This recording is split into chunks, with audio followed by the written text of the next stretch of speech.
ఏదేమైనా సరే సంక్రాంతి బరిలో కింగ్ నాగార్జున ఉండాల్సిందే అంటూ నా సామిరంగా సినిమా షూటింగ్ మొదలు పెట్టారు. అనుకున్నట్టే రిలీజ్ కు వారం రోజుల ముందు గుమ్మడికాయ కొట్టేశారు. నాగార్జున హీరోగా, ఆషికా రంగనాథ్ హీరోయిన్ గా నటిస్తున్న నా సామిరంగా సినిమాతో విజయ్ భిన్ని దర్శకుడిగా పరిచయం అవుతున్నాడు. శ్రీనివాస్ చిట్టూరి నిర్మాతగా వ్యవహరిస్తున్నారు.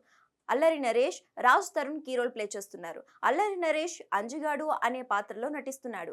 ఈ సినిమా సంక్రాంతి కానుకగా జనవరి 14న థియేటర్లో గ్రాండ్ గా విడుదలకు ప్లాన్ చేయనున్నారు.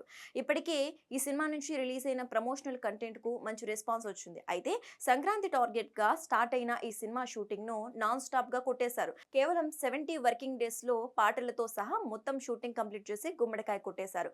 సంక్రాంతిని ఎట్టి పరిస్థితుల్లో వదలకూడదన్న పట్టుదలతో నాగార్జున ఈ సినిమాను కంప్లీట్ చేశారు. అందుకు సంబంధించిన వీడియో కూడా రిలీజ్ చేశారు. ఇక షూటింగ్ కు ప్యాకప్ చెప్పేశారు కాబట్టి నెక్స్ట్ ప్రమోషన్స్ పై ఫుల్ ఫోకస్ చేయనున్నారు మేకర్స్. ఇప్పటికే సంక్రాంతి రేసులో గుంటూరు కారం, హనుమాన్, సైంధవ్ సినిమాలు ఉన్నాయి. ఈ సినిమాల ప్రీ రిలీజ్ ఈవెంట్స్ కూడా రెడీ అయ్యాయి.